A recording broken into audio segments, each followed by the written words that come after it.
Does Carl feel that murdering a man right in cold blood is a just punishment for having an insulting picture of the Martin Luther King?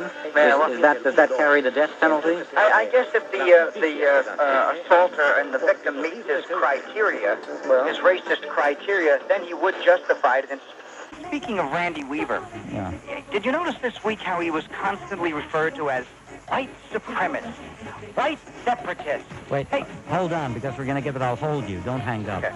Back with everybody, including John of Staten Island. At a job.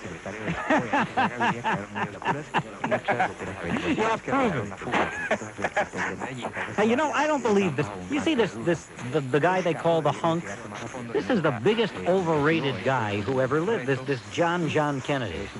First of all, he doesn't look or sound like a Kennedy to me. Does he look or sound like a Kennedy? Looks like his father really was Aristotle. He looks more like Onassis than JFK. I don't know, he seems like a guy who wants to hide from everything. I don't know, but his father was a go-getter. I liked his father, because he was a real Democrat. But he doesn't sound like a Kennedy. He doesn't sound like he doesn't. I heard him today for the first time in my life. He was at this press conference for that magazine with that silly name, George. First of all, John, what kind of a magazine does that sound like to you that's called George? Yeah. Right? Boy George? Yeah, that's exactly right. George. That's true. Whatchamacallit had a brother named George. Did you get the new issue of George? Oh, you look wonderful. Yeah. There's a beautiful new rec cafe on Bank Street they talk about. Hey, that's what you and I should do. Liberace had a brother named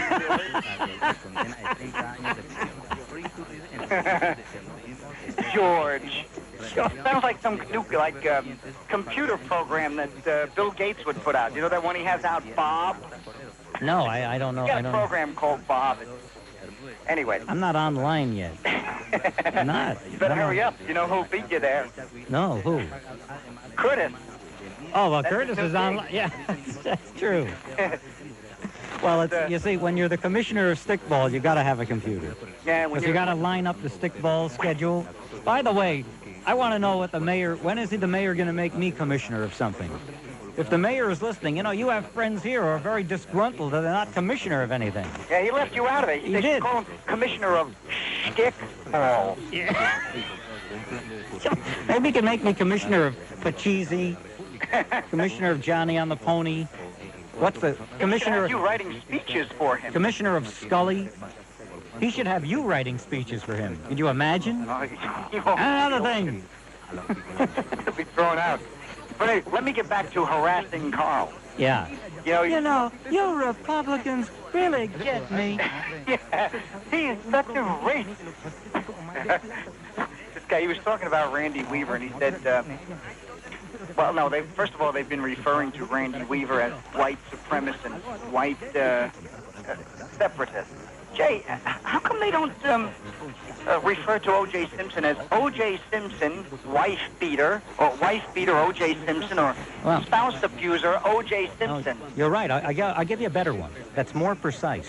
When they talk about Farrahkan, do they say black supremacist?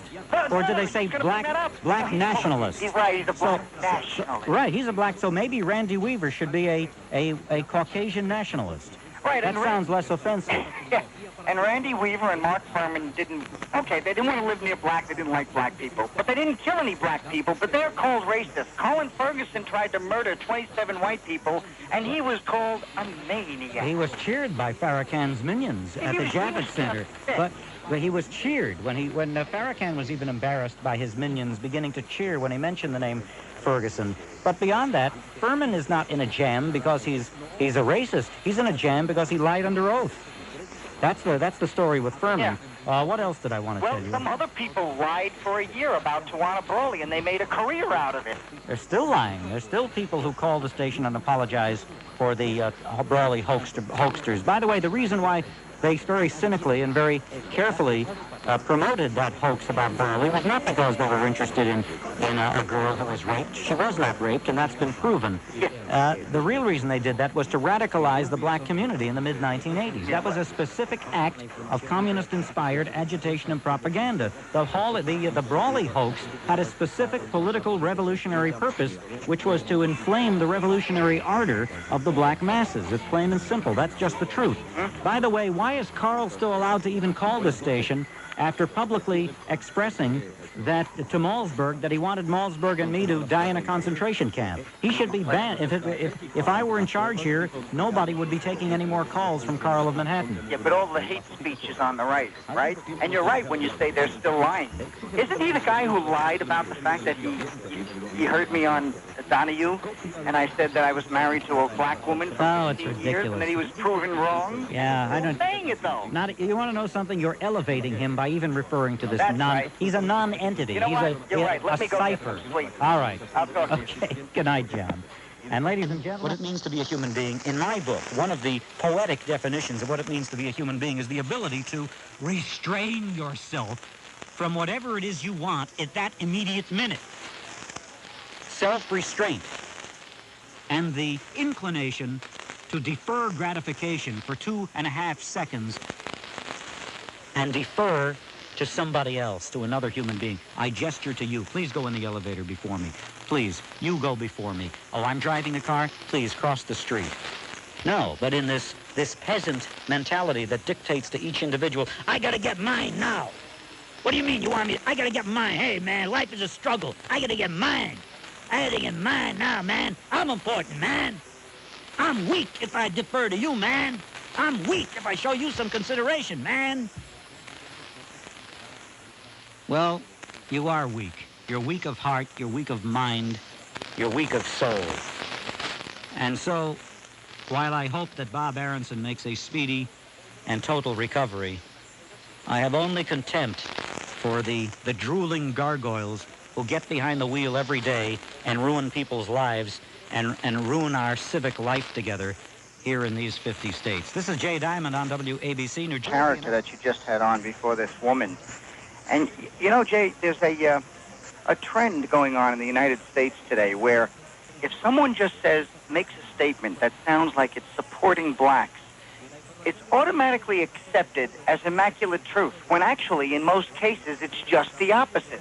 You know some of the statements, black people are suffering economically. That isn't true in America. Black people are doing incredibly well in this country. Median income for black families is higher in the borough of Queens than it is for Caucasian families. Yeah, but let's not only mention Queens from now on. It's in many areas, as you cited about 2 months ago.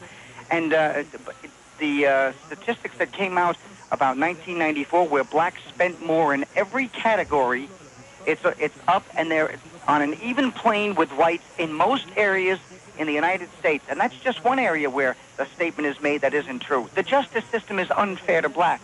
No, it isn't. The justice system is biased in favor of blacks. You know the litany. I don't have to go through it again. And according to the Justice Department, the average prison terms for whites in America is 16 years. The average prison terms for blacks in America is 15 years. Here's another statement that's automatically accepted as the truth and is not true. The educational system has failed blacks in America. Oh, yes, it has. Since blacks decided that to get an education in America is acting white, and to speak the English language correctly is speaking the language of the oppressor. No, they have failed themselves in the educational system. As you said one time, Jay, there's nothing wrong with the educational system in New York City, for example, that 1 million new students wouldn't cure. Do you know who I said that to? Hilly? No, almost an equivalent. I said that to David N. Dinkins. Oh. And do you know that I was not on the radio when I said it? I was a caller, and I wasn't on the radio then. And Kathleen Maloney cut me right off. Of course. That's right. Dinkins, it was during the 89 campaign, John. And Dinkins, they had all the mayoral candidates come in here.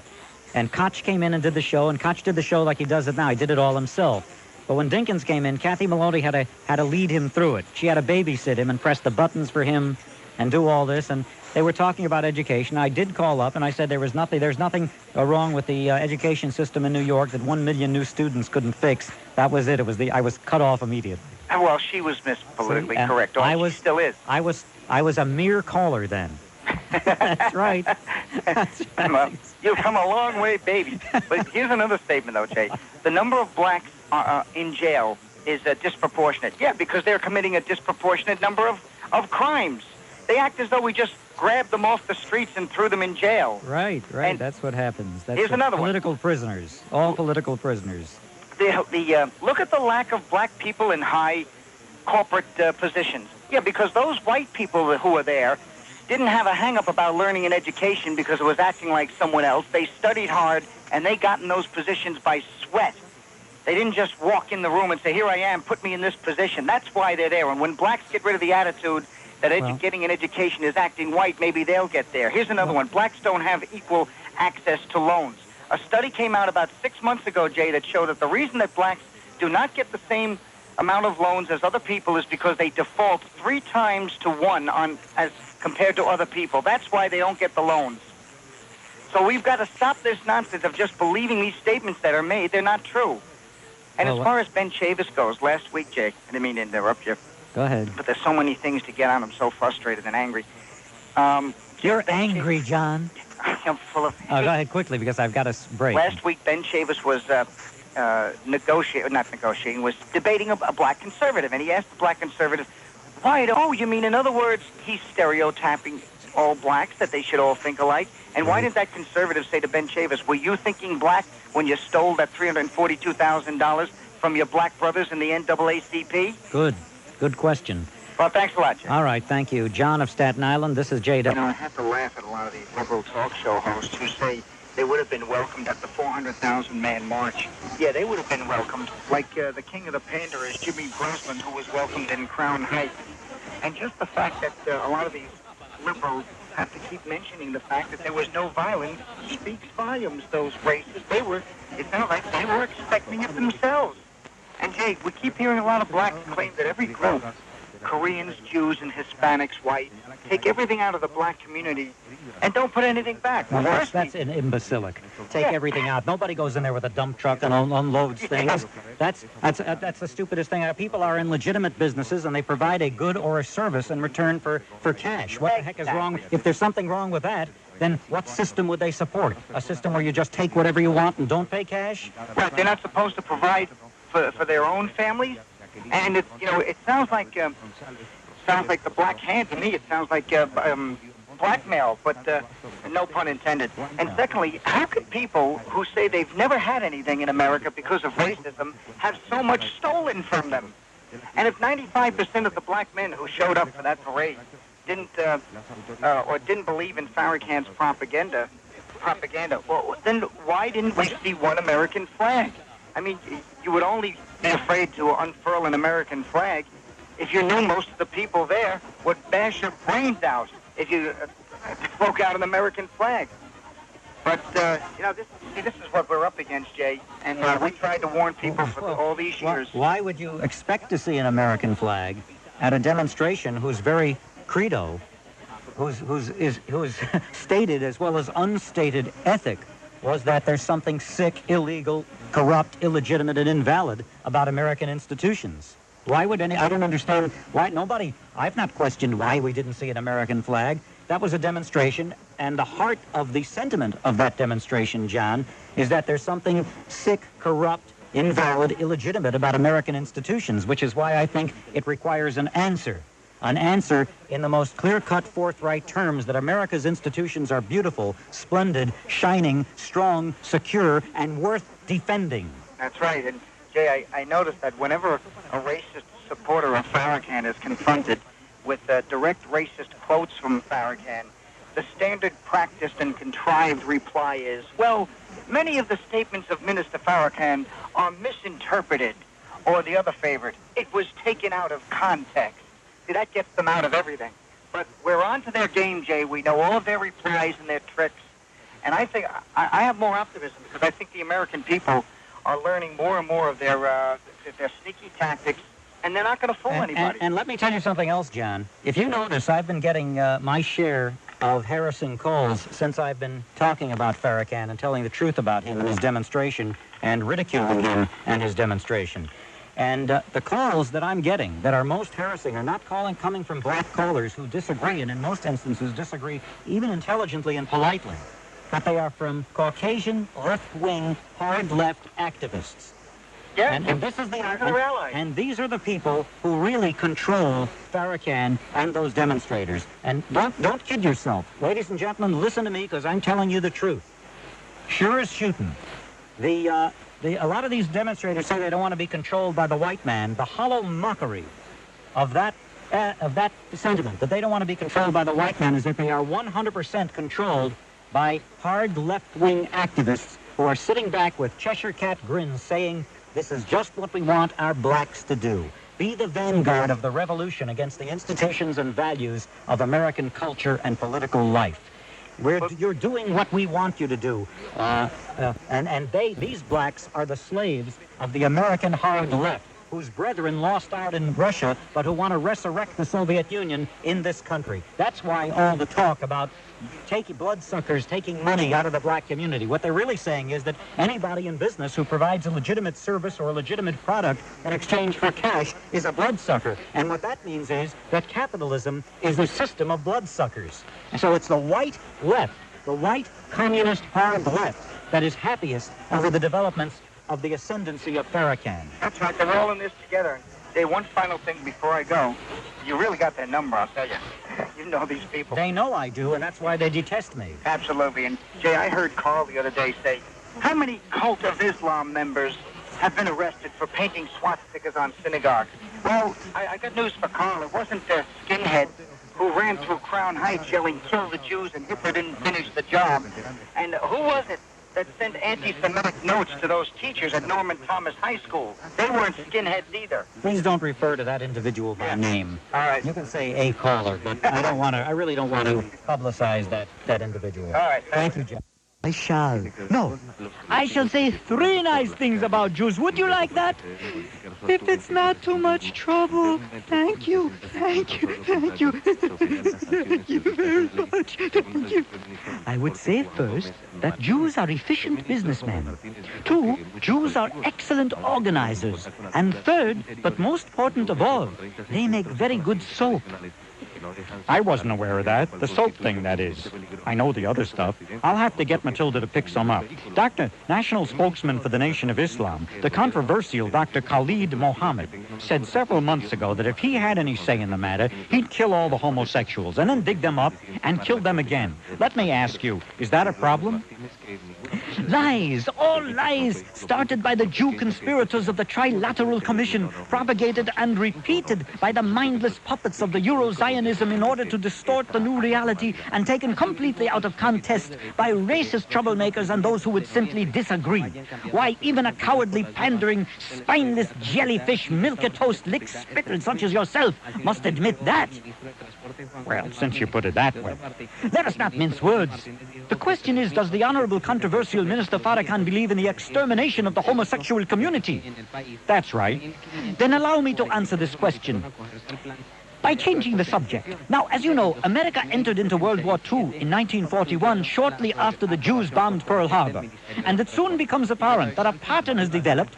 Now, having said that, it would also become apparent that the problem which besets us today can be directly attributed to this aforementioned condition. That is to say, without obfuscation, that even though taking the opportunity to engage in this exercise of intellectual intercourse, it must also then be predetermined, not by the divisiveness of contemporary dissent in political discourse, but with truth as espoused in rhetorical masturbation. Ah, yes. I can certainly relate to that analogy, how well I know. But the only problem I have with it is after a while my hand gets tired. But back to the issue at hand. You know, the controversial Dr. Benjamin Shave-'em Dry Chavis was asked by the press how he, as a controversial black Christian minister, could support such a controversial member of the Islamic community, and he declined to respond. At least he declined to respond in a context worthy of broadcast to my rapidly diminishing audience. I guess it would be fair to say his response was, how should I say it, controversial. You see, you've fallen for it yourself. Ask yourself what it is that mainstream media focuses so much on race. Ask yourself why it is that American mainstream media shows absolutely no interest in playing the race card. What you should ask yourself is this. If David Koresh, who started the conflagration in Waco, was really Jesus Christ, if he really was the true Messiah as he claimed to be, why?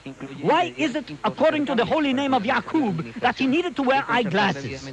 You can't answer that, can you? Now, tell me something. Instead of focusing on race, what do you think the answer would be if the media should ask the controversial Reverend and biblical scholar Dr. Benjamin Chavam Jai Chavis for a delineation on the Persian manuscripts of illumination as compared to the writings of St. Matthew's Gospel? Huh? But what about the positive aspects of the message of Minister Farrahkan, the controversial Minister Farrahkan? Of course, the positive aspect. And people always make the comparison to the positive, the Holocaust and the Nazis. Let us look at the positive aspects of our brothers, the Nazis. They had a positive outlook. 1,000-year Reich.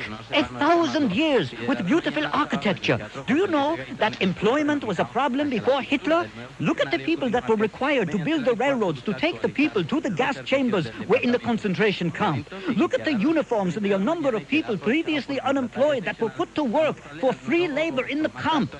Look at the people who were employed in making the poison gas, in building the charnel houses, in digging the graves. All these people working. All of them with jobs. You're so right. You're so right. And now to continue. Hey, you damn fool. Let me talk. No, brother. I will continue. What the controversial Benjamin Chavam Jai Chavis would have said is, let he who is without sin cast the first bottle. And lo, and behold, to he who bespeaketh to me in a less than holy light, for it is he who will be exiled to the land of Nod and told to go forth and multiply himself. Then and only then will cracker America begin to understand the pain. The pain. Oh, the pain. I'm beginning to understand you're hurting because of racist oppression in America. No, fool. I just sat down on Sharpton's bullhorn, man. You know something, my controversial friend? I think I know what you mean. I'm thinking about it. I understand. Now, you've made a believer out of me, and it's true. It's really true. You can separate the message from the messenger. I see it now. I'm at peace with myself, and it makes me tingly all over since I'm speaking to you. I mean, after all, not every German who marched at Nuremberg was a Nazi. Doctor, I feel miserable. Tell me, what can I do to make things right? I'd like to make redress and atone for all of my sins as a Caucasian, as a vicious, oppressive American, as a capitalist, as a bloodsucker, and friend to other bloodsuckers. But alas, I fear it may already be too late. Oh, not at all, but Mario, if there's one thing the Honorable Controversial Minister Farrahkan teaches us is it's never too late. Oh, this is going to hurt, isn't it? Prepare to receive the truth of Minister Farrahkan. On WABC, this is Jay Diamond desperately in search of somebody with half a brain. Jay, wait. I don't need the most I don't need Albert Einstein. But ladies and gentlemen, can you believe it? Can you really believe give me a the chance to level talk. of lunkhead that I sit here and I talk something, I say something and it's sensible. I have a point of view. I agree I'm with speaking you and I get 100%. this stupidity one after the other. John, I really mean this. If I have no callers, I'd rather have no callers than some of the people that have been getting on tonight. It makes me look bad. Now, do it the right way, okay? What do these people want to, not DiMaggio and Garrett? Say something. If you have nothing to say, then damn it, don't say it. This is Jay Diamond. Why did you write the laws so that the people defending themselves have to fear the predators? Because, Jay, we have to be weak. I like to be known as weak. We have to give it up, whether it's ourselves, our lives, our children, our property. Give it up. We have to be weak. I'll be there someday. I'll be there. I can't defend anybody because I can't defend myself. Well, I mean, you don't have to be a tough guy. You don't have to fight, but can't you carry around the spray, or can't you be well strapped as you walk around town? Surely you can get a safety carry permit. You don't understand. With me, it's an ideological question. I believe in being weak. Why should you be weak? It's my heritage. My father was weak. My mother was weak. My grandfather was weak. It's what I love. Weakness. You should be weak, too. Well, why should I be weak just because you are? Because if you're strong, then I'll feel too weak. Well, you want to be weak. Yeah, but I want you to be weak, too, so I don't feel dumb. Oh, you want to feel weak? What else could I be? I was born to be weak. Well, I know you were born to be weak, but why don't you want me to be strong? I wasn't born to be weak. Because if you weren't born to be weak and you're strong, then I'll feel bad that I'm weak because I can't be anything else. Oh, I see. I see. Thank you very much. That was Robert Abrams. This is Jay Diamond. Hey, that's an idea. That's an idea. Micah Chopley. Let's have Sharpie Sharpton do the traffic. And, in fact, while he's at it, maybe he can do the weather. All right, I'll tell Jono. You give the traffic, and I'll tell you why it's no good. Thank you, sir. Good afternoon, Mr. Reverend. This report brought to you by BJ's. We're going to start off. Oh, this is an amazing thing that you could come on the radio. You could imitate people. This is a free country. I don't know of any other place where you could come. Most times in most countries, you imitate people. Right away, immediately, it's in jail. And this is what Reverend Sharpton would like to do. He should decide who should imitate. He should decide who should speak. He should decide when to speak. He should decide where you shop for Christmas. He should decide who can open a store. This guy wants to control everything. It's an unbelievable thing. I went down to the store the other day to buy a can of corn. I said, this guy is outside telling me what I should get.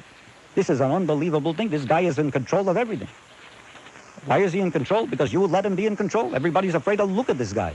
Somebody tells him something and immediately is taking him to the federal penitentiary. This is an unbelievable thing. But this guy, Jay Diamond, is all right because he knows what to do. He imitates not only a Sharpton, he imitates a Jew, a black, and a gay. Who's the gay? Well, go back and listen to the tape. You decide. Coming to you live from the Slave Theater gift shop. Well, the holidays are upon us, folks, and that is why I brought up this valuable airtime at no real out-of-pocket expense to myself to announce its multicultural holiday midnight madness sale right here at the Slave Theater gift shop, where we've managed to totally discount anything and everything just in time for the high holy days. In our book department, the lighter side of our struggle, as seen through the eyes of two noted civil rights activists, Brother Norman Old Granddad Reed and Brother Morris Papa Smurf Powell, in their laugh-a-minute how-to book, 1001 Uses for a Jew. And that's not all. You know, lots of people tell me, they say, hey, Reverend, I've seen Maya Angelou on TV for years now, and I must have heard her recite about 100 of her poems, but there's one thing I'd like to know.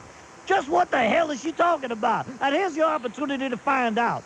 In this recent release from Rikers Island Press, The Affectations of Illiterati, Why Half a Brain is Better Than None by Cornel West, sold exclusively at the Slave Theater gift shop.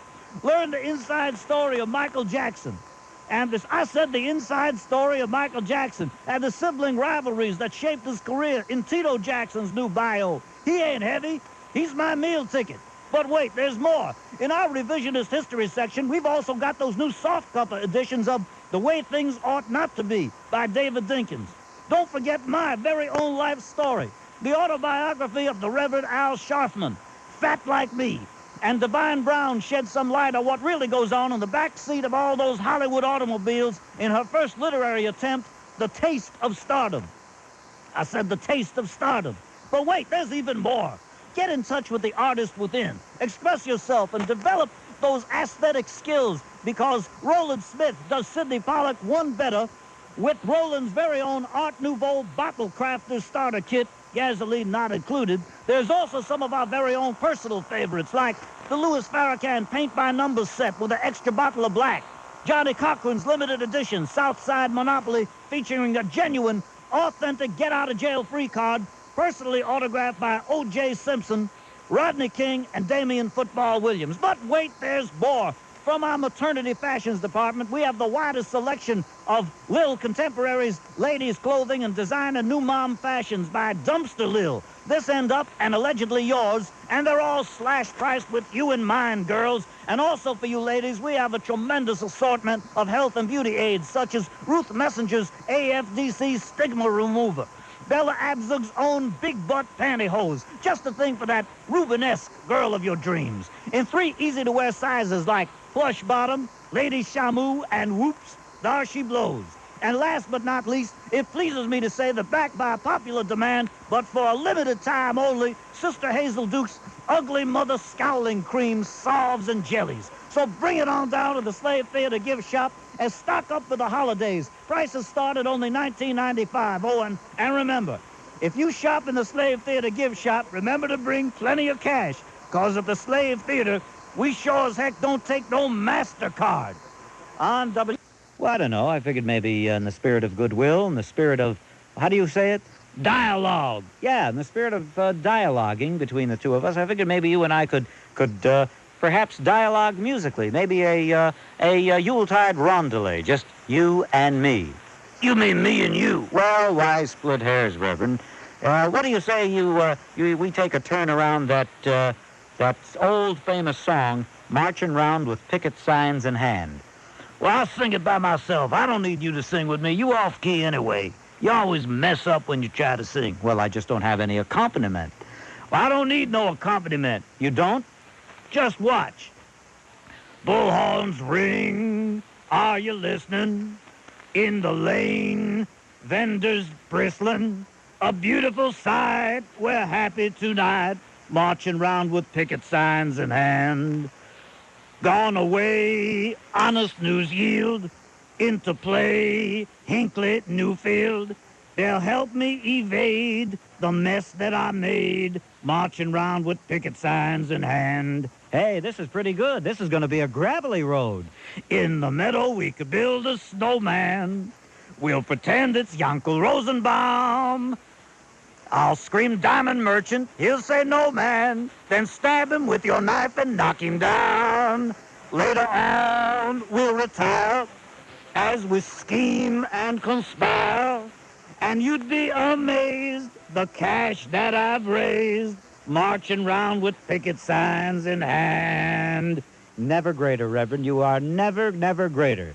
Such aplomb, such musicality. Not everybody could do that, and I'll be here Friday. I understand you wrote me a prominent part in that skit you're going to make. It's a Wonderful Lie. Well, I named it first, and then Barry and I wrote it just with you in mind once we got that name. Well, you came to the right place. I better rest my voice. Yeah, there's a lot of that going around. Sheldon, this is Jay Diamond.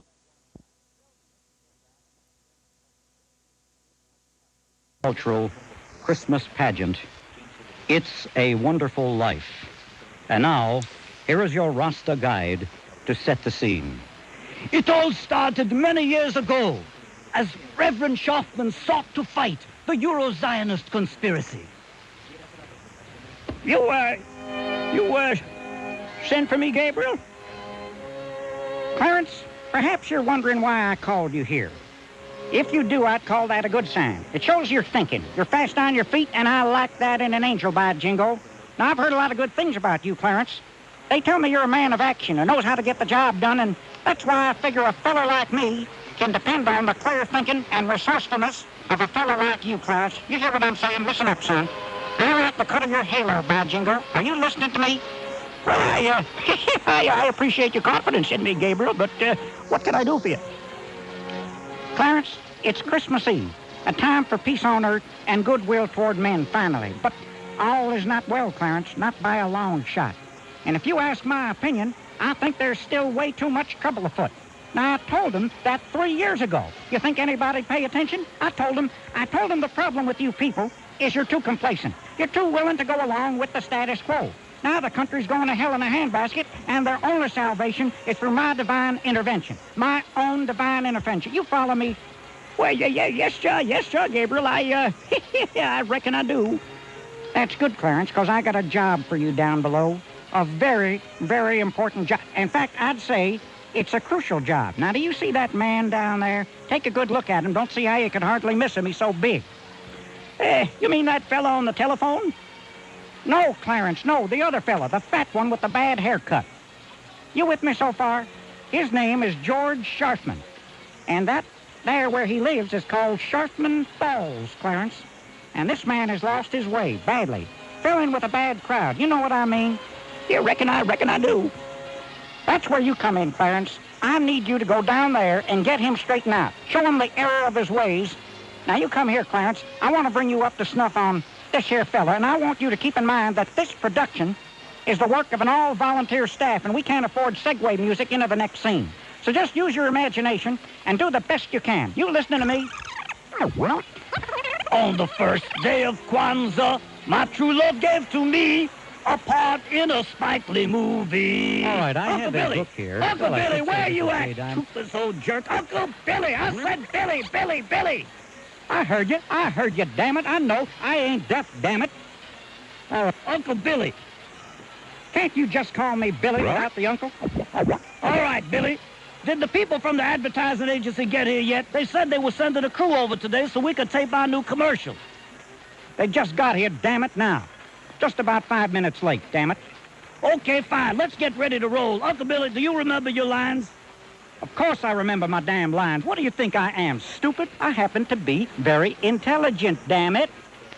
Then how come you ain't in your costume? How in hell you gonna make a commercial, get people to send in money, if you ain't wearing your costume? Well, before you go getting your damn self in some kind of uproar, I think we better have a little dialogue about this damn costume. But, Billy, the production crew is already here. We're going on the air in a few minutes. You just gotta put on the costume, Uncle Billy. Come on, you just gotta. You promised. Besides, you're only pretending to be a mystic. What's wrong with that? It doesn't mean you really gotta predict anything. It's just all a hoax. All you gotta do is make believe. You good at that? Well, so are you, damn it. Well, what's wrong with that? All you gotta do is wear a turban and read your lines. Come on now. All right, damn it. All right, I'll wear the damn turban, but I'll be damned if I'm going to wear them damn giant Gandhi underpants. That's where I draw the line. Look here, Uncle Billy. You put on them giant Gandhi drawers, or I'm gonna tell everybody I know you're a piker. You like having money, don't you? Hell yes. Well, how much money you been making as a bona fide Major Owens talent scout? Okay, damn it. You made your damn point, if you put it that way. Well, how you figure you're gonna pay for that new telephone you want so you can call up and diss Jay Diamond and get over on Jay Diamond? I've been trying to get over on Jay Diamond for years, but I can never do it. All right, damn it, I'll do it. Now, hurry up. We go on the air in 10 seconds. Damn fool. We're on the air in 3, 2, 1. Good evening, ladies and gentlemen. This is the Reverend Julius George Sharpton, president of the Intergalactic Action Network, Incorporated, and I'm here to offer you this once-in-a-lifetime opportunity on behalf of the Make 3 Wishes Foundation. How many times have you said to yourself, gee, I wish I didn't do that, or I wish I had $1 million? Well, now you can. Sounds unbelievable? Well, I thought so, too. That is, until I met the Swami Nike Reebok, Grand Shaman of the Rama Lama Yo Mama Ding Dong. He made a believer out of me. Take it away, Swami. Boom shala be, my brother. I am the Yomama Swami. Now, Swami Nike Reebok, Grand Shaman of the Rama Lama Ding Dong, mystical seer and soothsayer of the astral planes and the 16th district, damn it. Enchanted mystic and keeper of the venereal secrets of the Shabazz, a division of the Intergalactic Action Network, Incorporated. Now, I holy pilgrimage over many arduous miles, far from the ancestral homelands of Englewood, to present to you Reverend Sharpton and the folks at home the golden opportunity to make your life a better one. I'm here to say that I, the Swami Nike Reebok, have been commanded and authorized by both God and Allah to offer exclusively to the followers of Reverend Sharpton the granting of 3 wishes. For only $19.95. Damn it. Do you mean I can make 3 wishes for anything? Anything at all, Swami? You calling me a liar? I am not a liar, and you have no right to call me that. Well, boom shalabeam, Brother Swami, I'm convinced. Now, you folks at home, don't take my word for anything. Let's hear the unsolicited testimony of some satisfied customers. I brought into the Sharpton program, and I was quite surprised to find that my wishes they came true. Every one of them came true. Number 1, I wished for my own radio program, and I got one. Number 2, I can eat all the Chinese food that I want. And 3, I now have the body of a Greek god. His name's Dimitri. He's waiting in the car. Want to see him? It's a joke. Just a joke. Well, there you have it. The unvarnished truth about the Make 3 Wishes Foundation. Call the number on your screen. Remember, call that number that's printed on your screen right now. Your wish certificates will be sent to you via 24-hour overnight express delivery service courtesy of the Chicago Post Office. Must allow 8 to 12 weeks for delivery. Maybe. If you could make 3 wishes, what would they be? Fame? Power? A hung jury? Oh, the sky's the limit. Everything could be yours, and you don't even have to get off your couch. Just call the number on your screen. Write that number down on your screen and have your Visa or American Express card ready. Sorry, due to racial overtones, the Intergalactic Action Network does not accept MasterCard. Void where prohibited by an invalid Eurocentric society. So don't worry about pleasing anybody and call the damn number anyway.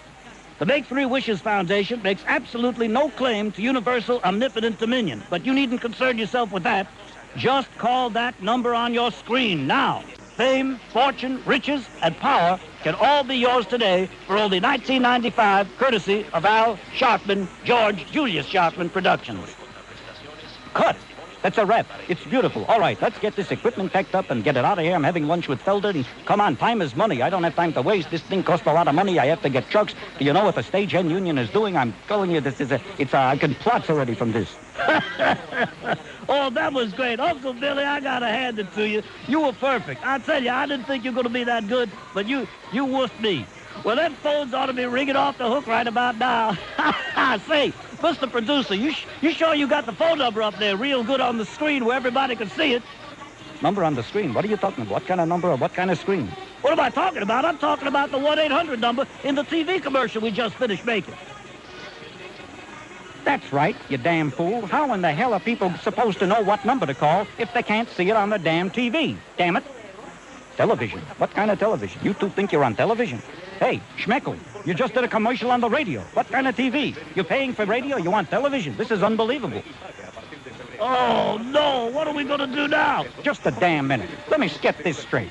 Are you trying to tell me I got all dressed up in these giant Gandhi underpants, made a damn fool out of myself, and held up this stupid phone number so I could make a television commercial for the radio? I'm afraid so. Look, this is the contract. Look at the print. Damn! Well, here's another one of your damn schemes gone south, you damn fool. I knew it would turn out this way. Do you know what your trouble is? You're always thinking negative. In all the years I've known you, you've never had a positive thought. That's what I like about you, Uncle Billy. We both think alike. No need to get all worked up. Now, you stay here and work the phones. I gotta go to the bank. We'll be back with more of the holiday classic, It's a Wonderful Lie, on the J. Diamond Hall of Fame special. And now, back to our Holiday Hall of Fame special, It's a Wonderful Lie, on WABC.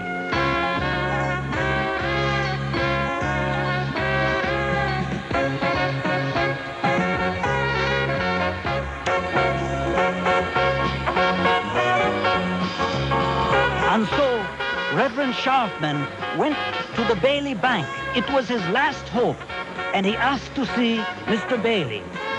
And now we join him as he approaches the office, and the secretary allows him in. Reverend Sharpton, Mr. Bailey will see you now. Thank you, miss. Good afternoon, Mr. Bailey.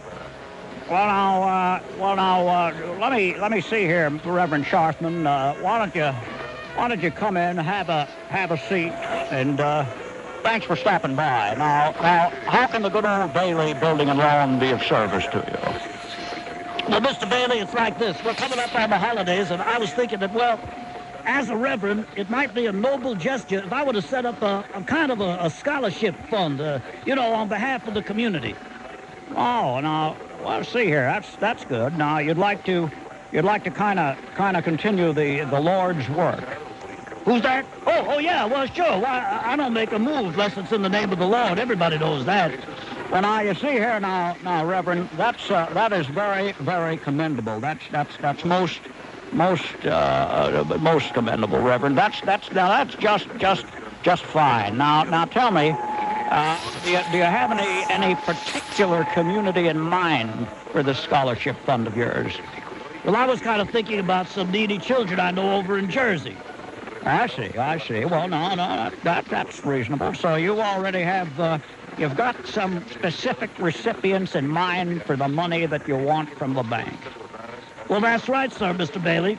Well, I gotta hand it to you, Reverend. You know, it's Christmas season. Everybody's kind of You know, I notice around here the employees are kind of sluggish, but you move pretty fast. Well, some folks say I move too damn fast, Mr. Bailey, but they don't understand the situation. You see, I'm a close friend of this family, and the children I have in mind, well, I've known them since they were born, actually. I guess you could say I'm almost like a father to them. You see, their father never had a real job, that's for sure. They used to live in Teaneck, out of Brooklyn, but their father couldn't afford to pay the rent, and, well, you know how it is. So they were forced to move into a run-down little shack over there in Englewood. It's just pitiful. It's not right to live that way, and they could use the money. Gee, Reverend, you know something, I understand, and I tell you the truth, listening to the story, why, it just breaks my heart. Now, listen here. Never let it be said that the Bailey Building and Loan shirked its civic responsibility. I'm getting out my checkbook and how how much do you need to get this scholarship fund going? I'm gonna write you a check right here and now. I don't have to send it to approval because I know an honest face when I see one. Oh, I don't know. I'd say 10,000 would do nicely. Are you sure 10,000 will be sufficient? Now, you know, these things can cost a pretty penny getting started, you see. Well, come to think of it, so long as you mention it, 20,000 would be a whole lot better, about twice as much better. Consider it done, Reverend, and I'll consider it my honor to help you and those fine indigents out there. And where'd you say it was? Where'd I say it was? Englewood. All right, now, how would you like me to make out the check? What's the name of this organization, Reverend? No, sir, Coalition for Adolescence and School Harmony. Wait a minute, let me see if I can understand that. That's the Coalition for Adolescence and School Harmony. That's right, CASH, spells cash. Easy to remember. That's the official name of my organization. I see. All right, then. Now, there you go, Reverend. 20,000 federal diplomas for you and those fine kids that you're helping out. Now, if I can be of any further service, if there's anything else I can do for you, you just be sure to come right back here and tell me what it is, because I want to help, all right? I certainly will, Mr. Bailey. Now, I think I better be on my way before you change your mind. I mean, before it gets too late. Well, what was that again? I said I better be on my way. I've already taken much too much of your time.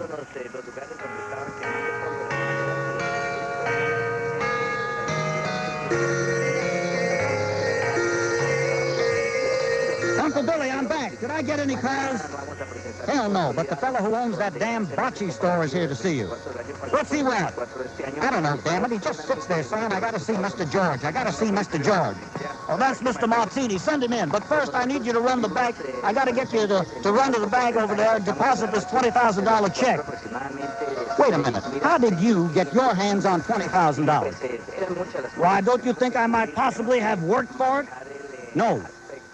Well, you just keep your opinions to yourself and get that check deposited before Mr. Bailey comes to his senses. Now send Mr. Martini in. Mr. Martini, come in, have a seat, get a load off. Good to see you today. Oh, yes. Thank you so much, Mr. George. Now, Mr. Martini, what can I do for you? Mr. George, my family have been in business. I'm making the bocce balls for many, many years. And now, I've got this bunch of protesters in front of my store. Mr. George, they drive away all of my customers. All of the protesters, Mr. George. And a lot of this music, too. I think it's too much a noise, Mr. George. I'm going to have trouble to speak it to you. So we turn it off. Oh, I see. Yeah, that's what we do. All day long, they stand in front of my store, calling me bloodsucker. They holler, hey, Swachim, are you a interloper? I asked one of them, what is this interloper? He said to me, a Jew. I asked him, what do you say? He says to me, a Jew. Now I'm going to handkerchief and tell him, God bless you. But he was right about to telling me this interloper. I don't know. They must think I'm some kind of reindeer or something. That's why I come to you, Mr. George. I need your help. Mr. Martini, I understand your situation. Believe me, I share in your dismay. It's plain to see you're in need of some very special assistance. But why do you come to me? What makes you believe I have any special power over these people? I do not know them, and I categorically deny any knowledge of their actions. But what I find most troubling, Mr. Martini, is that you never had anything to do with me. Nothing to do with me before all this trouble came to your door. You choose instead to come to me on the one day you know I must grant all requests, the day of Hazel Duke's wedding. When was the last time you invited me to your home? When have you ever come to visit me at the Slave Theater gift shop, or even purchased the Minister Farrahkan's Sacred Covenant decoder and mood ring for only $19.95? When did you ever invite me out for a cup of coffee? I'm very disappointed in you, Mr. Martini. You show me no respect at all. Hold that thought, Mr. Martini. Come in. Pardon me, pal, but are you the Reverend George Sharpton? That depends. Who wants to know? Well, look, pal, I'm at the sheriff's office, and I got a court order here for a party known as Reverend Sharpton to show cause why he shouldn't return to the Bailey Building and Loan Association a certain check alleged to be fraudulently obtained in the amount of $20,000. Wait a minute. Give me that. Let me see that thing. Did misrepresent himself. Let me see. Defraud the Bailey Building and Loan Association. Uh-oh. I hate to bring you such bad news on Christmas Eve, pal, but Mr. Bailey did say that if Reverend Sharpton got the 20 grand back to him by midnight, he'd be willing to forget the whole thing.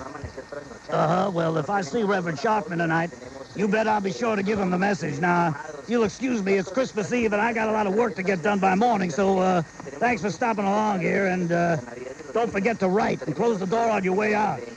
Excuse me, Mr. George, but what about in my store? I came to see you about in my store. I'm sorry about your damn store, Mr. Martini, but right now I got some problems of my own.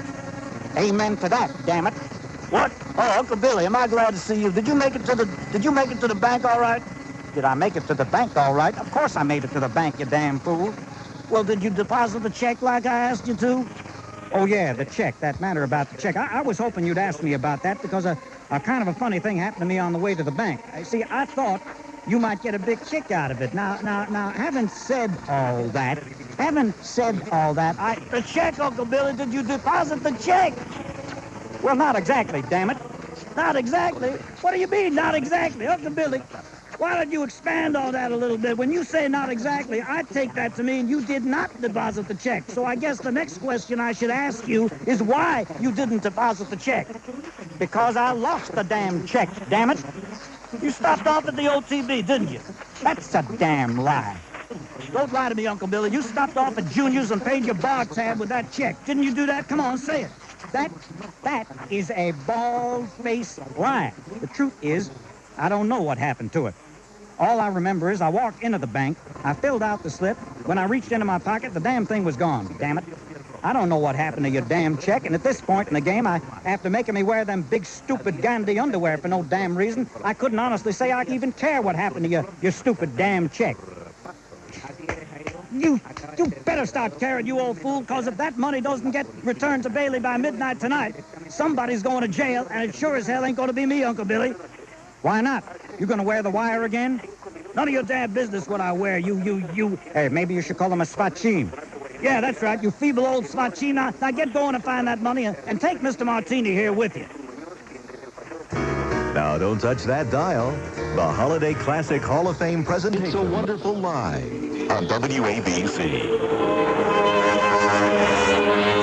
And so, Reverend Sharpton was very upset. He was inconsolable as he continued on what seemed to him like a doomed mission. Well, I guess I can kiss that 20 grand goodbye. I should have left it with Jeff at Marine Park, but I gave it to Billy. Never should have trusted that old fool in the first place. Now, how am I going to raise $20,000 by midnight tonight? I'm sunk. It's kind of late in the day for a 20,000-man march. Too damn cold, too. Can't get people out in this chilly weather. Let me see now, 20 grand missing. Tomorrow's Christmas Day, and somebody might be going to jail. At least it can't get any worse. Come in. That's him, Daddy. That's the man who called Mommy the bad names. So, you're the Reverend George Sharpton. Take that. Oh. It ain't bad enough my wife has to work all day in that store just to put some food on the table. You gotta go stand on the sidewalk and call her a bloodsucker. Let's go, son. Damn. Broke a couple of caps. I guess I had it coming anyway. It took 2 days of rage and a Unity Nation rally to pay for that bridge work. Go away, there's nobody here. Say, let me see, where's the rest of those Tawana pictures? I bet Bobby Abrams could cough up a few bucks to make that go away again. See, I knew I'd get an idea. What else could I... I'm sorry, the door you have knocked on is no longer in service. This is a recording. Let's see now. Oh, wait a minute. My medallion. I can't get rid of my... That's got to be worth $2 or $3. How about... Oh, what the hell? All right, damn it. I'm coming. What do you want? What do you want? Can't you see I'm miserable and I got things on my mind? What do you want? Hello, George. Well, who the hell are you? Just a friend, George. Just a friend. Well, isn't that just what I need? Another old white man hanging around running his mouth. What can I do for you, old white dude? The question is George, more appropriately, what can I do for you? You wouldn't happen to be looking to get rid of $20,000, would you, old man? Heavens, no, George. I haven't any use for money. You one of them Jehovah's Witnesses, baby? No, but I've come to save you. Save me? Save me from what? Not from what, George? I've come to save you from yourself. Let me get this straight. You come up here because you want to save me from myself? That's quite a little conspiracy we got up there, old-timer, and I wrote the book on him, but I don't think Oliver Stone is going to buy into that one. I'm going to save me from myself. Yeah, won't you just let me try, George? It seems to me you couldn't do much worse. Who are you, old dude, and what do you really want? Nobody comes around to help anybody else, at least not in my time. My name is Clarence, George, and, well, I'm your guardian angel. You don't look like no angel. You look like Jack Newfield. That's a good one, George. Nice to know that with all the problems you got heaping up on them chubby shoulders of yours, you still got a sense of humor. Listen, Clarence, the only reason I'm being persecuted is because of my political views. It's just another case of a Euro-Zionist conspiracy trying to keep a man down. You don't really believe that, do you, George? If I was one of them Brooklyn diamond merchants, none of this would be happening. I only wish I was a Lubavitcher rabbi so I could prove it to you. That's right. If I was a Lubavitcher rabbi, nothing would happen to me. I'd be getting away with everything, getting over on everybody. You know something, George? That's not a bad idea. Yes, sir. I think we might be able to arrange that for you. What are you talking about? Your wish, George. You got your wish. You just got your wish. The Reverend George Sharpton never existed. You're Rabbi Sharpton now. Oh, yeah? Well, if I'm a Lubavitch rabbi, how do you explain this here court order I got?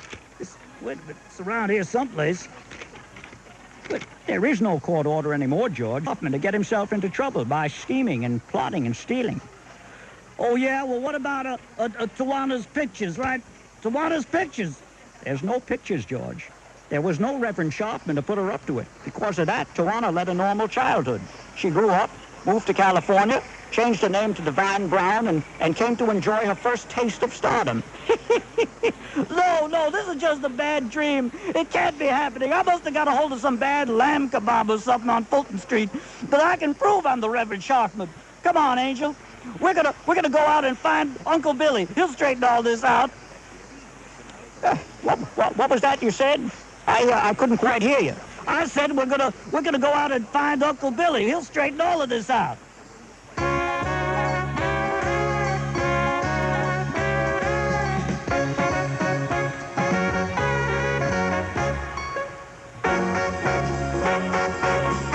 we are, Clarence. This is Uncle Billy's apartment. Ah, good evening, Rabbi. Is there something I can do for you? Yeah, I'm looking for my Uncle Billy. Where's Uncle Billy? Where is Uncle Billy? Is he home? I'm sorry, Rabbi. You must be mistaken. I believe you're in error. There is no such individual by that particular appellation who dwells within this abode, within these four walls and premises. There is no Uncle Billy here. Now, wait a minute. Don't try putting anything over on me. You're not getting over on anybody. My Uncle Billy lives here. He's lived here for over 40 years. Rent-free, I might add. Something about an eviction notice not served the right way.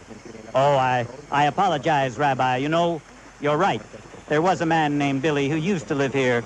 He was a small-time talent agent, and as I remember it, he owned a whole bunch of cheap phones with which he called radio stations. Yes, I remember him well. Well, where is he now? Oh, he moved out years ago. He hit the big time, Rabbi. Back around 1980, he moved to California. Ran off to the coast with a young girl named Tawana. Now he's a big-time Hollywood agent, making music videos with O.J. Simpson. Okay, Clarence, this is just a bad dream. I know I'll wake up in a minute, and I'll wake up and everything will be back to normal. I'm telling you, George, it's no dream. Sure, Angel, that's okay. I look, it's Mr. Martini. Hey, Mr. Martini, wait up. Hello, Rabbi. Do I know you? It's me, Mr. Martini, Reverend Sharpton. You know me, Mr. George. I'm sorry, Rabbi. I've never laid eyes on you. I thought perhaps you were the fella Tiffany's was sending over to appraise my solid gold bathroom fixtures. Good day now. No, you're Mr. Martini, the man that owns the bocce goods store. I know you. Don't you remember? You got a bunch of protesters in front of your store calling you an interloper and a svachim that I sent over, hoping you'd pay me Svachim? This is a gag, isn't it? I know. Bob Grant put you up to this, didn't he? No, Sure he did. I know your little game, Rabbi. Bob Grant sent you over here just to annoy me. It's not enough he beats me in the ratings. He's got to send his minions, lackeys, around to humiliate me. Well, I'll take a pass on the humiliation, Rabbi. When it comes to degradation, I certainly don't need any outside assistance. Thank you very much. But I'm fully capable of embarrassing myself. Now, go on, get away from me and make tracks. Quit my sight. I don't get it. He was always so humble. You'll find lots of things that change, George. You'll find everything is all upside down now. Remember, you weren't around to influence everybody in a wrong way. Yeah, well, there's one place that never changes. You think so, George? You really believe that? I know so, Clarence. Come on, we're going. You and I are going to the Slave Theater.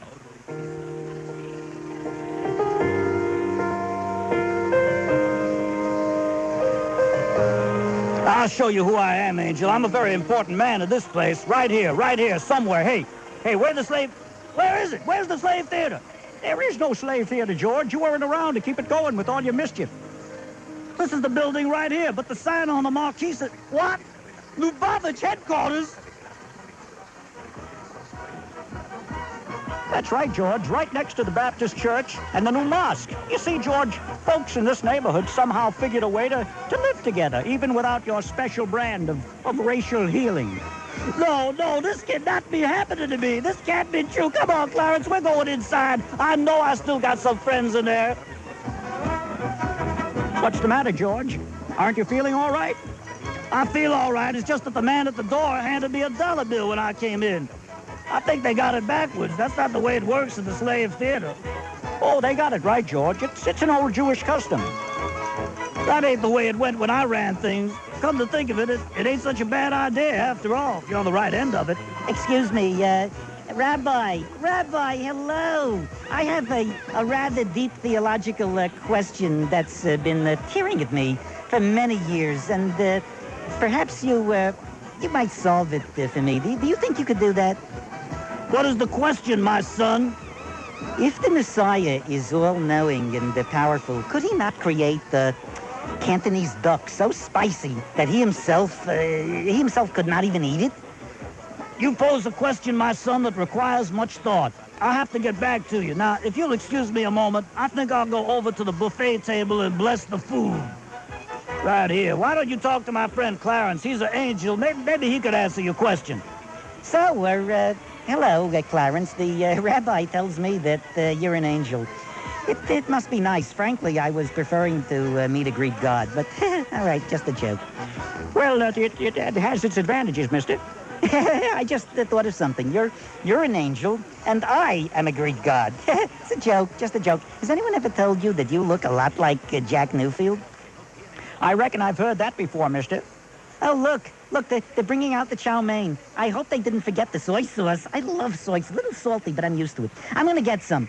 Bye, Mr. Angel. See you. What's that, Gabriel? How's George doing? Well, I don't reckon I know exactly. He looks like he's enjoying himself. Hard to tell. I know I've never seen a human being go after food with both hands like that. What's that? Of course they have utensils. I think they're just getting in his way. Just as well, though, he'd probably hurt somebody if he put a fork in those hands. What? I know he's coming back. I'll talk to you later, Gabriel.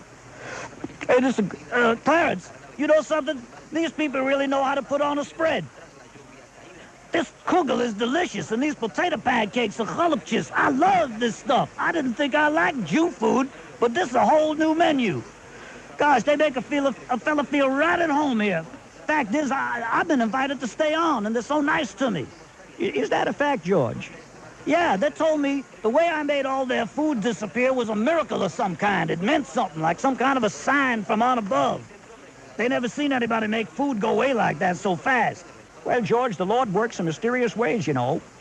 Don't I know it? In fact, they asked me if I would consider being their new Grand Rebbe or rabbi or something. Yeah, that's it. They want me to be the new Grand Rebbe. They'd make me some kind of head honcho around here. Would you like that, George?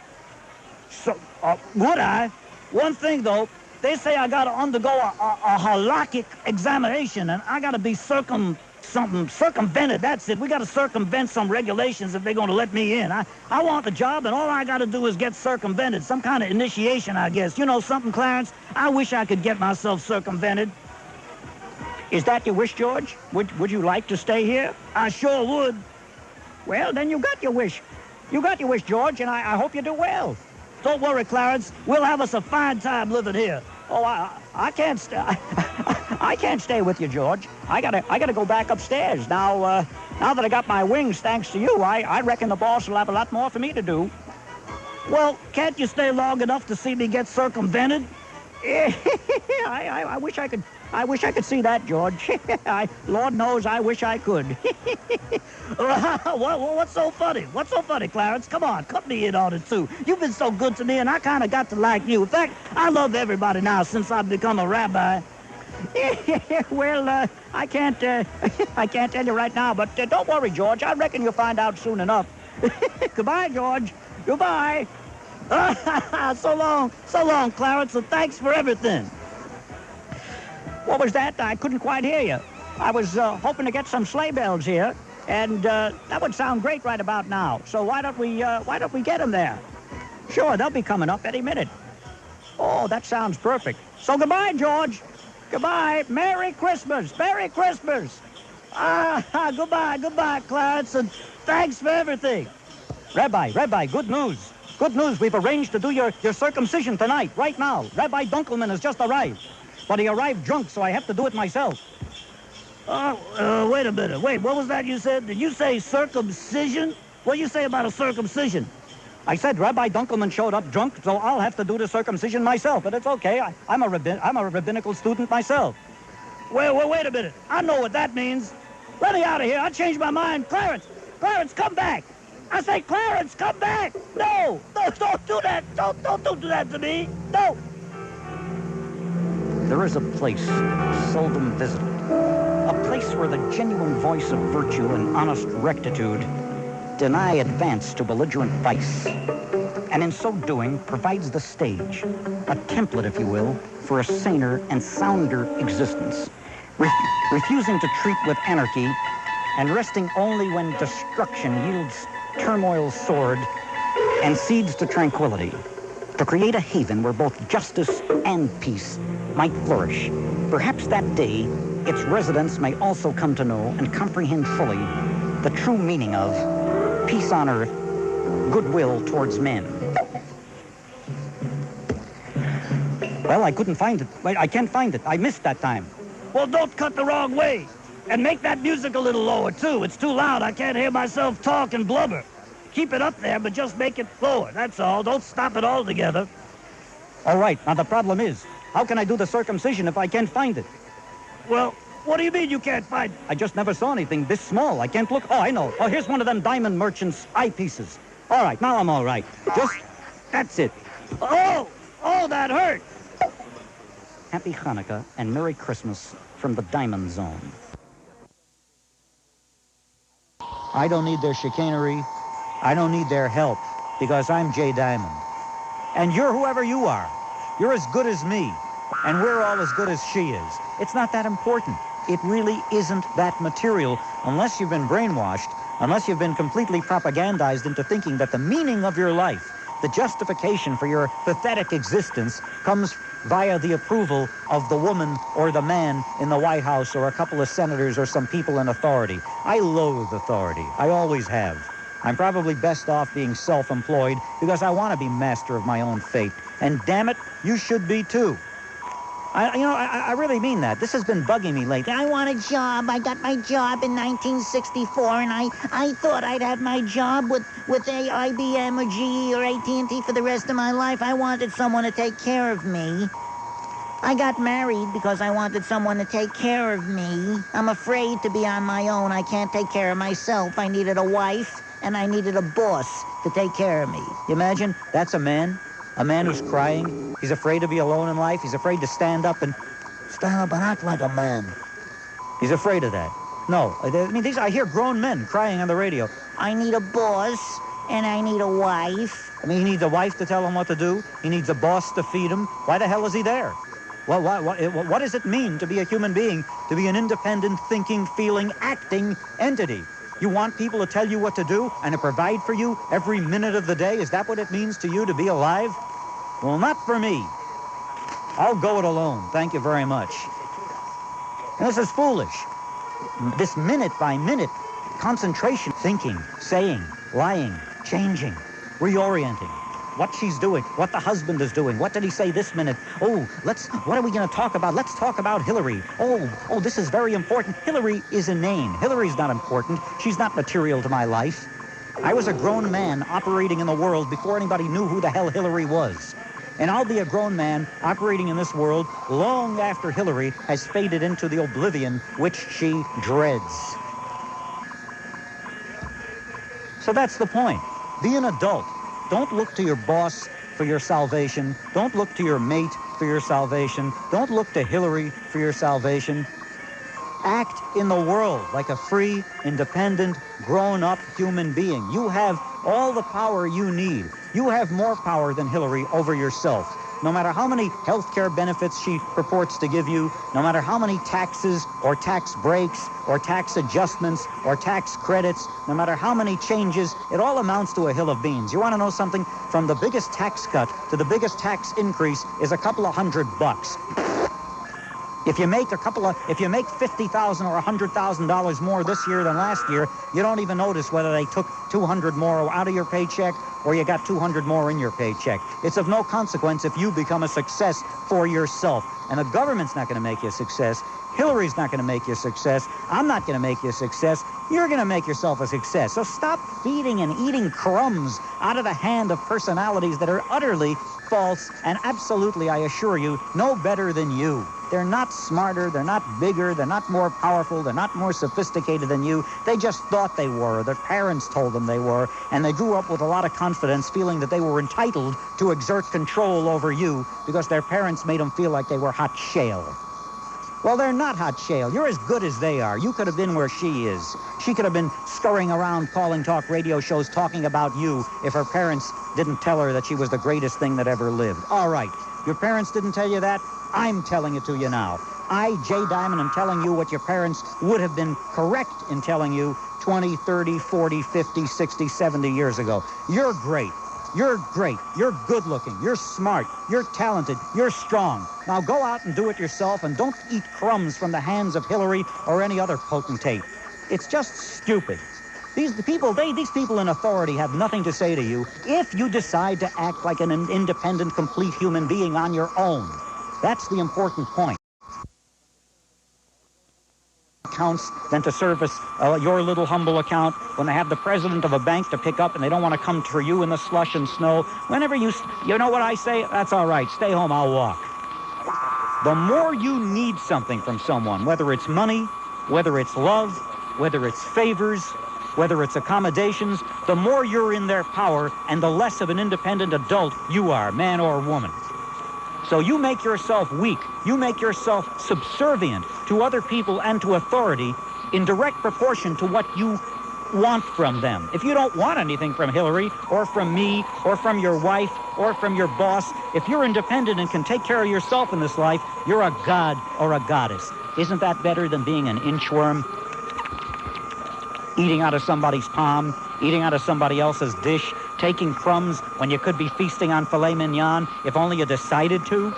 So my advice is, be your own president. Control your own life. Don't look to your justification in existence out of your wife's love, or from your boss's largesse, or from your neighbor's smile of approval. Decide you're going to live as a free, independent man who doesn't need favors from anybody. Because the minute you start asking favors, the minute you start expecting things from other people, you make yourself weak and you make them strong. And then you got to spend your time like a little child, unable to fend for himself, unable to be the master of his own destiny, but seeking advice, wisdom, consolation, guidance, money, and power from his parents. Do you want parents, or are you going to be the parent? You going to be a child, or are you going to be an adult? So just figure it out. The more you want from Hillary, the more you want from anybody in authority, the more you need, the more you crave, the more you beg, the more you are a slave, and the more everyone else is your master. Grow up and do it on your own. And you can't beg people for love. You can't beg people for money. Let's face it, you're born alone and you die alone. And most of this talk about Hillary is just gossip because you're bored.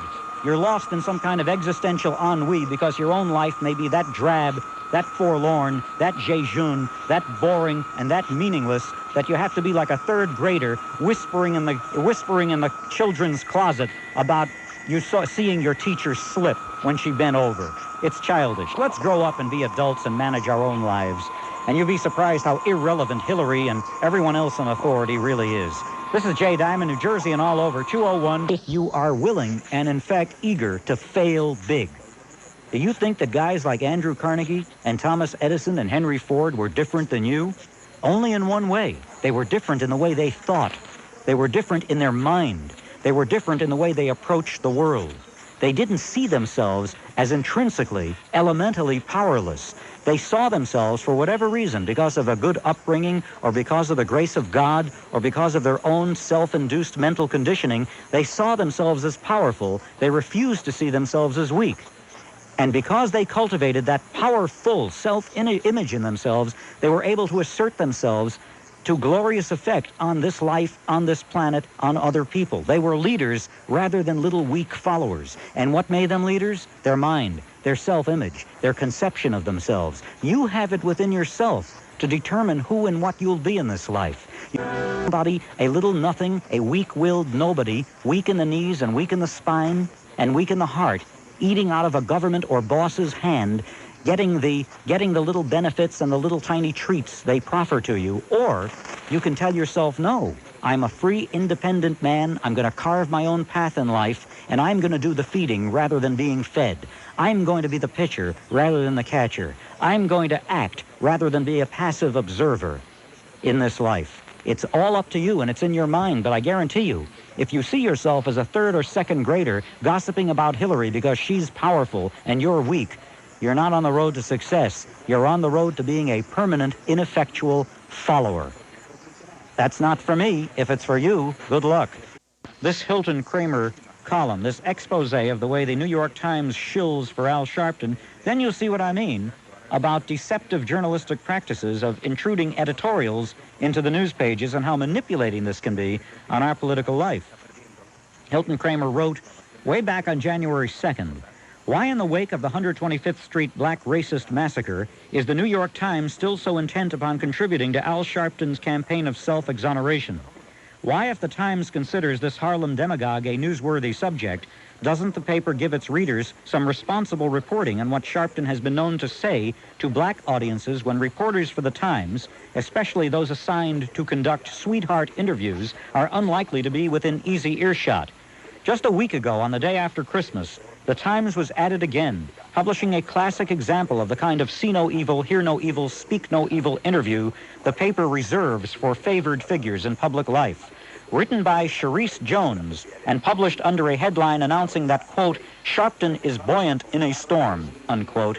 The interview posed no searching questions, produced no new facts, contributed nothing to our understanding of Sharpton's role in the unruly demonstrations that led to the massacre, and scrupulously avoided any issue that might prove embarrassing to Sharpton's shameless claim of total innocence and benign neglect. Instead, Jones' sweetheart interview simply gave Sharpton still another opportunity to assert that he did not, quote, even know of the anti-Semitic and anti-white comments some pickets made, unquote, in the 125th Street protest demonstrations. This, if true, would have placed Al Sharpton so completely out of touch with the events that led to the massacre as to make him completely irrelevant to any news coverage in the Times of the murders and the fire, and that is something that no one, not even Charisse Jones, is likely to believe. I'm glad that Hilton Kramer is focusing on Charisse Jones because she has practiced this type of non-journalism for years now. I used to rail about her biased reports on David Dinkins, and I'm glad to see somebody else focusing attention on her unjournalism. Kramer continues, contributing further to Sharpton's damage control campaign, the interview also afforded him yet another opportunity to characterize himself as a victim in this ghastly affair. Accompanying Sharpton to the Evening Star Baptist Church in Brooklyn, where he delivered a sermon a few days after the massacre, Jones quoted from the self-described martyr's complaints as follows, quote, I've been lied on, I've been talked about, mistreated, I've been stabbed, I've been indicted, and so on. Jones' interview concluded appropriately with a depiction of Sharpton, the abused innocent, as a devoted family man who, quote, played with my kids, unquote. The only thing missing was a Hearts and Flowers musical accompaniment. Yet even as the Times was contributing to this unconscionable whitewash, quite a different picture of Al Sharpton was emerging from Jonathan Mahler's report in the December 22 issue of The Forward. This report focused on two separate episodes, a speech delivered by Sharpton in 1994 at Kane College in New Jersey, and a sworn statement made in 1994 about anti-Semitic remarks attributed to Sharpton during the 1991 Crown Heights riots. The speech at Kane, the state-sponsored school made famous by the anti-Semitic diatribe of the Nation of Islam's Khalid Abdul Muhammad, was recorded on videotape and so could not be categorically denied by Sharpton, although he hastened to amend his remarks when questioned by the Forward. This is one of the key passages from the history lesson that Sharpton offered an audience made up largely of black students at Kane. Quote, white folks was in the caves while we was building empires. We built pyramids before Donald Trump even knew what architecture was. We taught philosophy and astrology and mathematics before Socrates and them Greek homos ever got around to it, unquote. The reference to astrology is choice, of course, but that wasn't what Sharpton found it prudent to correct in his response to the Forward. See, he meant astronomy, but Sharpton, in his scholarship, confused astrology with astronomy. And leave it to Hilton Kramer to peg him on that. Anyway, quote, the Reverend Sharpton, Mahler wrote, quote, says that he did not intend the word homos to be pejorative. Homo is not a homophobic term. But I think even the reference is irresponsible, and I don't do that any longer, the Reverend told the Forward. Look at that, homo is not a homophobic term. It was okay, however, to describe the white founders of this country as, quote, the worst criminals, the rejects they sent from Europe, unquote, which Sharpton also did in his Kane speech, adding, quote, so some cracker come and tell you, well, my mother and father blood go back to the Mayflower. You better hold your pocket. That ain't nothing to be proud of. That means their forefathers were crooks, unquote. When questioned, Sharpton acknowledged to the Forward that his use of the term cracker was irresponsible, though he also insisted that cracker is, quote, certainly not a racist term, unquote. But if it isn't racist, why should its use be irresponsible? Cracker is, of course, as much a racist epithet as is, and then Kramer says the N-word, which I will never read because it will be taken on a piece of tape and put in front of something else, and you'll hear Jay Diamond calls us blank. But such in-your-face denials are par for the course with Sharpton and are scarcely even expected to be believed. The other Sharpton episode reported in the Forward was the statement made by the late Ephraim Lipkind, a Hasidic man who witnessed the Crown Heights riots. Quote, in a sworn statement given in July of 1994, wrote Mahler, quote, Lipkind recalled the events that shook the community during the week of August 19, 1991. Now he's quoting the late Mr. Ephraim Lipkind. Quote, then we had a famous man, Al Sharpton, who came down and he, quote, killed the Jews, unquote, 2 times. I heard him, and he started to lead a charge across the street to Utica Avenue, unquote. Sharpton now claims he, quote, absolutely unequivocally never spoke those words. But then, of course, he also denied making the kind of anti-white racist statements that characterized the demonstrations against Freddy's. In fact, there is an audio tape of a Sharpton radio broadcast from last September in which he boldly declared that, quote, "We will not stand by and allow them to move this brother so that some white interloper can expand his business on 125th Street," unquote. Well, of course, you know, those are the tapes that I played here on WABC after they were provided to me by a Jewish organization. Why can't the New York Times, now Kramer continues, why can't the New York Times tell the truth about Al Sharpton? Well, because some of the reporters they have hired of late don't want to tell the truth about Al Sharpton, but God bless Hilton Kramer for telling the truth, a truth that if I told it in my own words, would see me denounced as a racist for doing no more than telling the truth that Hilton Kramer told. On 77 WABC, this is Jay Diamond. A triumphant tour of Europe and the Orient with their latest magnum opus, Julius Caesar. This is the forum scene. We can't obviously do the whole play, Julius Caesar. Act 3, Scene 2, the forum scene. Enter Sharpagus to the pulpit. Follow me and give me audience, my brothers. Settle down and atone thyself. Those that will follow Grand Daticus, I bid them leave to hit the streets. Let those that would hear my speech sally forth, for I would say unto them, make haste, Grand Daticus. I'll never forgo my speaker's fee. I beg thee then to make remittance and take of themselves this golden, once-in-a-lifetime opportunity and make purchase for only $19.95. I will hear Sharpagus speak, damn it. Shush, the noble Sharpagus is ascended. Silence, one and all. Just your own damn self, you damn fool. It's just like you damn interlopers. You wish all the brothers would shut up, damn it. Cease, varlet. Sharpagus speaks. And now, Shalom. Shalom, alaka liquor, my brothers. Hear me. Hear me for my cause. Be silent to mine honor and show a little respect. Censure me in your wisdom and awake your senses that you may be a better judge, which ain't saving much. Or better yet, just take my word for it, that my love for Julianus was no less than his. If then that friends demand why Anthony Kochicus rose against Giuliano, this is my answer. Not that he loved Giuliano's less, but that he loved Bone more.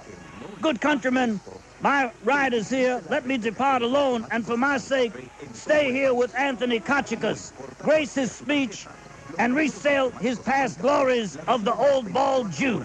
I beg thee, listen. Stay ho. And let us hear Kochicus. We will hear him, damn it. Noble Kochicus, go up. Let him go up to the pubic hair, damn it. That's public chair, you old fool. That's a damn bald-faced lie. Cease. Kochicus speaks. and now, Ed Koch. WABC, New York. Friends, Romans, and countrymen, be quiet and learn something. I come not to praise Giuliano's, but to condemn him. And I'll tell you why. The evil that men do lives after them. The good is oft interred with their bones. And when it comes to burying bones, I consider myself somewhat of an expert. When the poor have cried, Julianos hath wept, and ambition should be made of sterner stuff. Yet, Sharpagus says he is ambitious, and Sharpagus is an honorable person. I don't agree with everything he says, but fundamentally, Sharpagus is a good man. Now, you all did see me on New York One, not once, but thrice. I offered him the kingly crown because that's what I do. I'm a kingmaker. I make kings, maybe now and then a queen or two, but that's all behind me. just a joke, just a joke. Mark ye his words. What be it the hell doth he talk about, damn it? Methinks there is not much reason in this voice. Stop! You know, you plebeians really get me. Verily, for he hath not got his facts straight, damn it. Stop! If thou consider rightly of this matter, Julianos has had great wrong. Stop! Rules of engagement. I told you. Stop. Rules of engagement. Where was I? Well, this chattering is making me upset. But yesterday, the word of Julianus might have stood against the world. But if I were disposed to stir your hearts and minds to mutiny and rage, I should do so to Dinkus, and Sharphikus the same. And I would remind you, I also condemned Rabbi Kahane and David Duke. The point there, Kochigus. Get to the damn point, you damn fool. Stop. Rules of engagement. Have patience. Have patience, gentle Hillicus. Now, where was I? Oh, if I were disposed to stir your hearts and minds to mutinous rage, I would do so. Julianus put it on. 'Twas on a cold, wintry evening in his tent. I'll never forget. Dmitri had just run down to the car to fetch my shawl. Had a chill. 'Twas the day Julianus had overcome the Judicial Selection Committee. Look, in this place, Sharphikus stabbed, and see what a rent the envious Davidus Dinkus made? Or look, these indents Ruth Messenger's elbows have made. But my thrust was the unkindest cut of all. Right in the back. Right in the back, that's me. Oh, well. Ingratitude, more strong than traitor's arms, I hope, quite vanquished him. Oh, what a fall, my countrymen. Right here, at the base of Pompey's statue. I am caused to wonder, what do they put those little leaves over that part we call private? Why do they do that? It ruins the romance. Oh, woeful day. Damn it, will you make some damn sense? You know, you plebeians are a piteous spectacle. You really get me. Stop, my countrymen. Peace there. Hear the noble Kochikus. Lend him your ears. Good friends, dear friends, let me not stir you up. Yeah, that's my job, to stir it up. Sweet friends, we that have done this deed are honorable. What private griefs we have, alas, I know not. That made us do it. But we are wise and honorable men, and will, no doubt with reason, answer you. 'Cause if truth be known, we know everything, and you know less than nothing. We'll mutiny, damn it. We'll mutiny all over the damn place. Peace, ho. Here, Kochikus, most noble Kochikus. Why, friends, you go to do you know not what. Let me then put to you this question. Doth Julianus thus deserve your love? Yes or no? I say it again. Doth Julianus thus deserve your love? Yes or no? Doth Julianus deserve a damn love? What kind of a damn fool question is that? Yes or no? Couldn't answer. Hillicus. Couldn't answer. I win. Now let it work. Mischief, thou art afoot. Take thou what course thou wilt. Dear Kochikus, Marcus Greenups hath come to Rome. Oh, really? Where is he? He dallies at Sylvia's, making lunch with Sharphikus. Ah, Sylvia's. Go, place Sylvia's. We will eat and make merry. Do they have Chinese? The Mighty Diamond Art Players have just presented Julianus Caesar. This is Jay Diamond.